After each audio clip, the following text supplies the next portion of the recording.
যুক্তরাষ্ট্রে প্রথমবারের মতো ঋণের বোঝা ছাড়ালো 40 লাখ কোটি ডলারের। অতিরিক্ত ব্যয়, বাজেট ঘাটতি সহ সুদের হার বৃদ্ধিতে এই পাহাড়।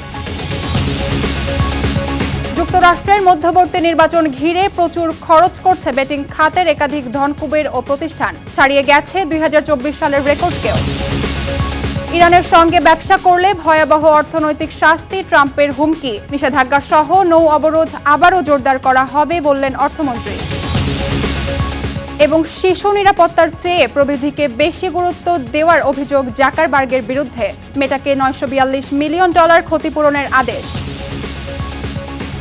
উত্তর আমেরিকার রাজনীতি, অর্থনীতি, অভিবাসন ও আন্তর্জাতিক সম্পর্কের সর্বশেষ খবর নিয়ে আপনাদের জন্য RTVর বিশেষ পরিবেশনা আমেরিকান রাউন্ড আপ। আপনাদের সঙ্গে আছি আমি হামনা মেহজাবিন হিমা। প্রথমবারের মতো 40 লাখ কোটি ডলারের মাইল ফলক ছাড়িয়েছে যুক্তরাষ্ট্রের ঋণের বোঝা।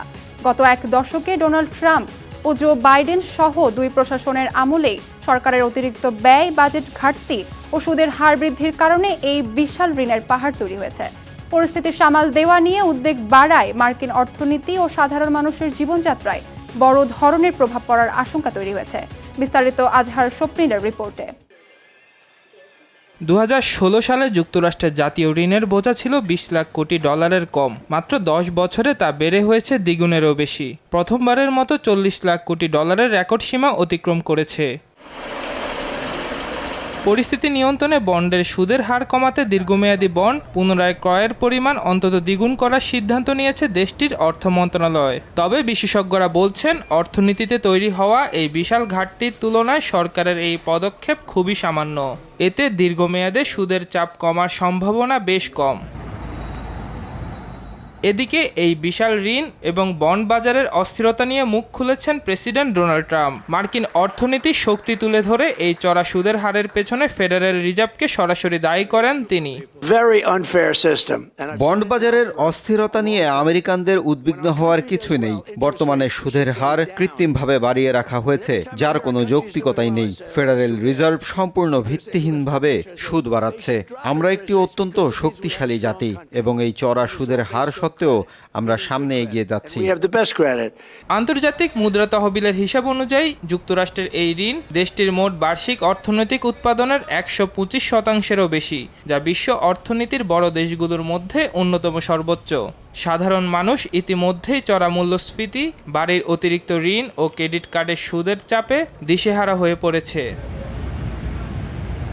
কংগ্রেশনাল বাজেট অফিসের আশঙ্কা, এই ধারা বজায় থাকলে 2036 সালের মধ্যে যুক্তরাষ্ট্রের মোট ঋণের পরিমাণ বেড়ে প্রায় 64 লাখ কোটি ডলারে গিয়ে ঠেকবে। সরকার এই পাহাড়সম ঋণ সামলাতে ব্যর্থ হলে তা শুধু যুক্তরাষ্ট্রের নাগরিকদের উপরই নয়, বরং পুরো বিশ্ব অর্থনীতির উপর মারাত্মক প্রভাব ফেলবে। অবকাঠামো উন্নয়ন, কৃত্রিম বুদ্ধিমত্তা ও সামরিক খাতের ব্যয় এবং মধ্যপ্রাচ্যের অস্থিরতায় তেলের দাম বৃদ্ধি পাওয়া, সব মিলিয়ে ঝুঁকিতে রয়েছে মার্কিন অর্থনীতি। এখনই কার্যকর পদক্ষেপ না নিলে এই অনিয়ন্ত্রিত ঋণ মার্কিন অর্থনীতিকে এক অন্ধকার সুড়ঙ্গের দিকে ঠেলে দেবে বলে মনে করছেন বাজার বিশ্লেষকরা। আজহার স্বপ্নিল, RTV। যুক্তরাষ্ট্রের 2026 সালের মধ্যবর্তী নির্বাচনে ব্যাপক ব্যয় করছে ক্রিপ্টো, কৃত্রিম বুদ্ধিমত্তা ও অনলাইন বেটিং খাতের একাধিক ধনকুবের ও প্রতিষ্ঠান। বৃহস্পতিবার এক প্রতিবেদনে এ তথ্য জানিয়েছে বার্তা সংস্থা রয়টার্স। কংগ্রেসের নির্বাচনে গত 15 মাসে যুক্তরাষ্ট্রের কোম্পানিগুলো ব্যয় করেছে রেকর্ড $517 মিলিয়ন, যা 2024 সালের নির্বাচনে 2 বছরের করা $461 মিলিয়ন রেকর্ডকেও ছাড়িয়ে গেছে বলে জানিয়েছে কর্পোরেট জবাবদিহিতা বিষয়ক সংস্থা পাবলিক সিটিজেন। এর মধ্যে ক্রিপ্টো, প্রযুক্তি ও অনলাইন গেমিং খাত থেকে এসেছে, যেখানে দাতাদের পরিচয় প্রকাশ করা বাধ্যতামূলক নয়। এককভাবে স্পেসএক্সের প্রতিষ্ঠাতা ইলন মাস্ক ইতোমধ্যে $90 মিলিয়ন বেশি ব্যয় করেছেন, আর গুগলের সহ প্রতিষ্ঠাতা সের্গেই ব্রিন ক্যালিফোর্নিয়ায় ব্যয় করেছেন $106 মিলিয়ন বেশি। ইরানকে সহায়তা বা দেশটির সঙ্গে ব্যবসা করলে যে কোনো দেশকে ভয়াবহ অর্থনৈতিক শাস্তির হুমকি দিয়েছেন মার্কিন প্রেসিডেন্ট ডোনাল্ড ট্রাম্প।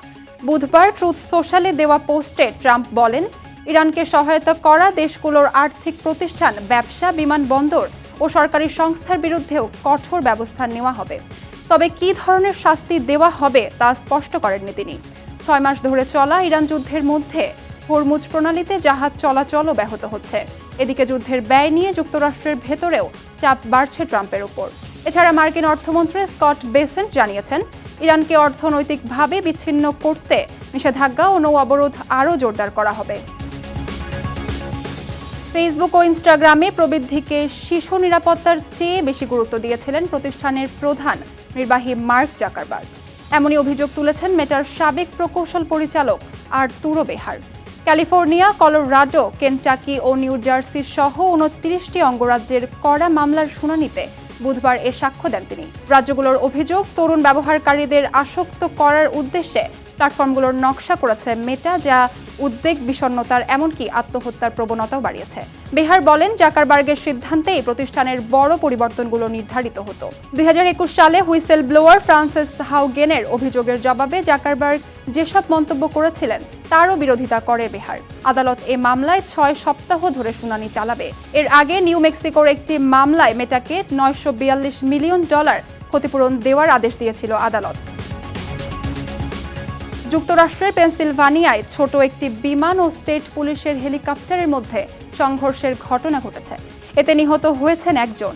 স্থানীয় সময় বুধবার সন্ধ্যায় কার্লাইল বিমানবন্দরে ঘটে যাওয়া এই দুর্ঘটনায় পুলিশের 2 পাইলটও আহত হয়। কর্তৃপক্ষ জানায়, সেসোনা 150 বিমানটি রানওয়ের দিকে যাওয়ার সময় হঠাৎ ডান দিকে ঘুরে হেলিকপ্টারটিকে পেছন থেকে আঘাত করে। ঘটনাস্থলেই বিমানের একমাত্র আরোহী পাইলট নিহত হয়। প্রশিক্ষণ মহড়ায় থাকা হেলিকপ্টারটির 2 পাইলটকে হাসপাতালে নেওয়া হয়েছে। তাদের আঘাত গুরুতর নয় এবং অবস্থা স্থিতিশীল আছে। দুর্ঘটনার কারণ এখনও জানা যায়নি। ঘটনার তদন্ত করছে যুক্তরাষ্ট্রের ন্যাশনাল ট্রান্সপোর্টেশন সেফটি বোর্ড ও ফেডারেল এভিয়েশন অ্যাডমিনিস্ট্রেশন। যুক্তরাষ্ট্রের ওহাইও অঙ্গরাজ্যের ডেটা সেন্টার নিয়ে জন অসন্তোষ রিপাবলিকানদের জন্য বড় নির্বাচনী ঝুঁকি হয়ে উঠেছে। সিনেটর জন হাস্টেডের সমর্থনে এআই ডেটা সেন্টার নির্মাণকে কেন্দ্র করে ক্ষোভ বাড়ছে। সাম্প্রতিক এক জরিপে ডেমোক্র্যাট প্রার্থী ও সাবেক সিনেটর শেড ব্রাউন 8 পয়েন্ট এগিয়ে আছেন। রিপাবলিকানদের নির্বাচনী কমিটির সংখ্যা ডেটা সেন্টার ইস্যু হাস্টেডের আসন হারানোর কারণ হতে পারে। তাদের মতে, অতিরিক্ত বিদ্যুৎ ব্যবহার ও শব্দদূষণ নিয়ে স্থানীয় বাসিন্দাদের ক্ষোভকে কাজে লাগাচ্ছেন ব্রাউন। এদিকে ব্রাউনের প্রচারণায় ওহাইওতে দ্রুত ডেটা সেন্টার সম্প্রসারণে হাস্টেডকে দায়ী করা হচ্ছে। বিষয়টি রিপাবলিকানদের জাতীয় সংখ্যাগরিষ্ঠতার ওপরও প্রভাব ফেলতে পারে বলে আশঙ্কা করা হচ্ছে।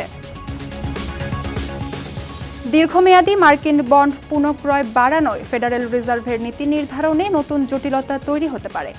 বুধবার মার্কিন ট্রেজারির বিভাগ 10 থেকে 30 বছর মেয়াদী সরকারি বন্ড পুনঃক্রয়ের পরিমাণ দ্বিগুণ করে $4 বিলিয়ন করা হয়েছে। দীর্ঘমেয়াদী বন্ডের সুদ হার বাড়তে থাকায় ঋণের খরচও বাড়ছে।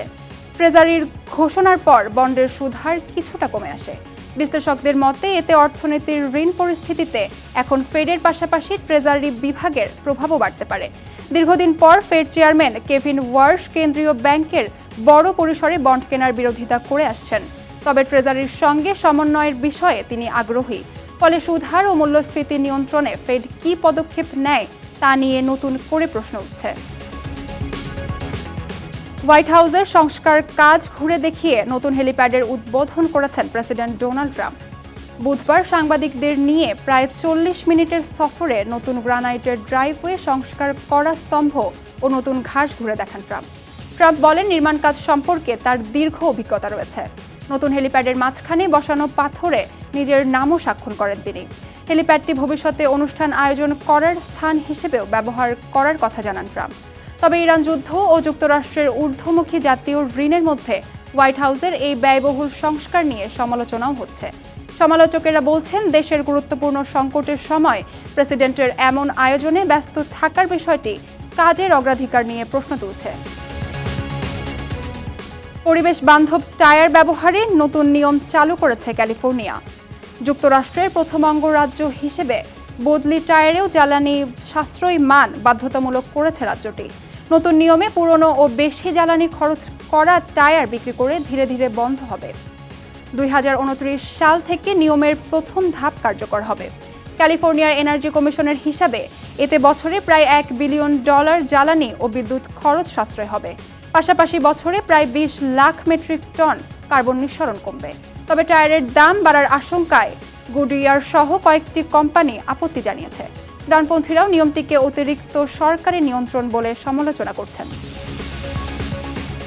যুক্তরাষ্ট্রে 6 বছর বসবাসের পর সন্তানদের নিয়ে আবার যুক্তরাজ্যে ফিরে যাওয়ার সিদ্ধান্ত নিয়েছেন প্রিন্স হ্যারি ও মেগান মার্কেল। ব্রিটিশ সংবাদ মাধ্যমের প্রতিবেদন অনুযায়ী আগস্টের শেষ দিকে তারা যুক্তরাজ্যে গিয়ে একটি ব্যক্তিগত বাড়িতে বসবাস শুরু করতে পারেন। তাদের 2 সন্তান প্রিন্স আর্চি ও প্রিন্সেস লিলিবেট আগামী সেপ্টেম্বর থেকে যুক্তরাজ্যের স্কুলে পড়াশোনা শুরু করবে। তবে তারা আবার কর্মরত রাজপরিবারের সদস্য হিসেবে দায়িত্ব নিচ্ছেন এমন কোনো ইঙ্গিত নেই। 2020 সালে রাজপরিবারের সিনিয়র সদস্য হিসেবে দায়িত্ব ছাড়ার পর হ্যারি ও মেগান যুক্তরাষ্ট্রে চলে যান। পরে ক্যালিফোর্নিয়ার মন্টেসিটোতে স্থায়ীভাবে বসবাস শুরু করেন। এবার তাদের যুক্তরাজ্যে ফেরার পেছনে সবচেয়ে স্পষ্ট কারণ হিসেবে সামনে এসেছে সন্তানদের শিক্ষা। এ পর্যন্তই আমেরিকান রাউন্ড আপ। উত্তর আমেরিকার গুরুত্বপূর্ণ সব আপডেট পেতে আরটিভির সাথেই থাকুন। মতামত জানান আরটিভির সামাজিক যোগাযোগ মাধ্যমে। সবাই ভালো থাকুন।